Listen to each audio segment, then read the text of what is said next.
Well, the U.S. president's promise of mass deportations of immigrants living in the U.S. without permission has stirred fear within its migrant communities. Kristina Fullerton Rico is a postdoctoral fellow at the University of Michigan focusing on immigration policies, and she joins me now from Ann Arbor. Kristina, welcome to the program. Now, firstly, we have seen numerous videos of ICE agents detaining people, migrants getting on board the planes, returned to their home countries in many cases in undignified ways. What sort of message is this giving migrant communities in the U.S.? Yes, thank you so much for having me on. The message that immigrants and their communities are getting are that their rights are under attack and they are under the threat of deportation. So you mentioned that people are being deported to their countries of origin. We have also seen agreements with other countries. So some people are being sent to places where they have never been. And we've seen a rise of extra-legal deportation. So people who do not have an order of removal, who have never had their day in immigration court, are also being deported. Yes, and I was going to my next point. Will this policy be tested by the highest court in the U.S. because the Supreme Court justices, they have just ruled that that Salvadorian man, Kilmar Garcia, must be returned to the U.S. after he was deported and sent, to that mega prison, that infamous mega prison in El Salvador. Yes, and we're in a very troubling moment in the U.S. because the Supreme Court ruled that he does have the right to return to the U.S. Because he was wrongfully deported, and yet the Trump administration is refusing to comply with that. I mean, is there any hopes of him being brought back? Because we saw earlier in the program that, the Trump administration telling the El Salvadorian president, this is not our problem, it's yours. And then you've got the El Salvadorian president saying that he's got no powers to, bring a so-called terrorist out of prison and return him back to the U.S. Yes, and I think Trump's comments were even more threatening because he said he would have no problem with U.S. citizens being deported. So we're seeing the threat of deportation, which has always been very painful for immigrant communities.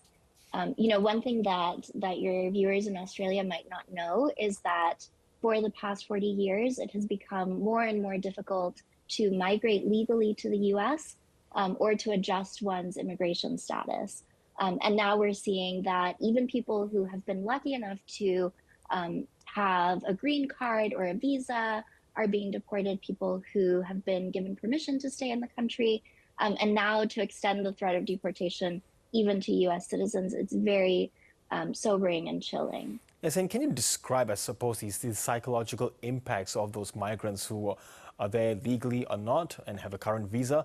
Do they feel that they're having to look over their shoulders now? Yes, and this really extends even to children. So I was talking to a family that I know yesterday, and the mother told me, she has a daughter who is 7 and a daughter who is 5 years old. And she says, my daughters are afraid to go to school. They don't want to leave the house. They say to me, Mom, what if somebody takes you away or takes us away? And she's really had to explain to her children that they're lucky to have legal permission to be in the country.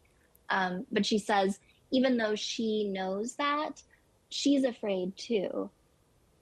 Yes, and nevertheless, we have seen families separated by these deportations over the past couple of months. How have families that remain in the U.S. been handling something like that? Mm-hmm. Yeah, so what I can tell you as a sociologist who's been studying this for many years is that deportation can have so many devastating impacts.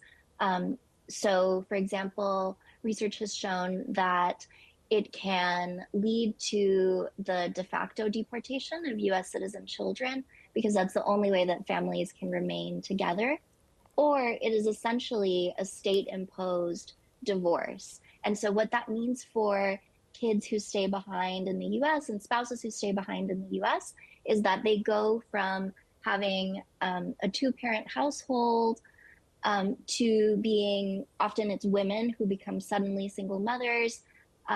Children lose their housing, they lose childcare, so they might lose, really important after-school supervision.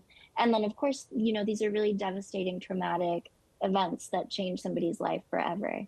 Yes, and looking at international students now, we've seen the case of Mahmoud Khalil, who was detained by ICE agents for leading pro-Palestine rallies. Has this had the effect of striking fear in the student communities in terms of what they say and perhaps what they even write in their research papers? Yes, I mean, I think we saw the case in Tufts University where somebody's visa was revoked because of an op-ed that she wrote in her student newspaper, right? And so this is something that really infringes on our universities and our academic freedom if students don't have the freedom to explore ideas, to think things through, to express themselves.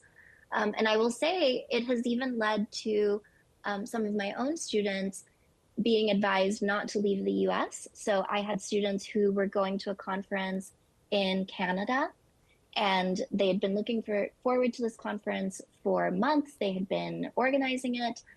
But the fear is that anyone who is an international student, even some people with green cards, if they leave the US, they won't be allowed to return. And so it's impacted their academic activities and their freedom as individuals in these very significant fundamental ways. And has there been any response from the university's leadership?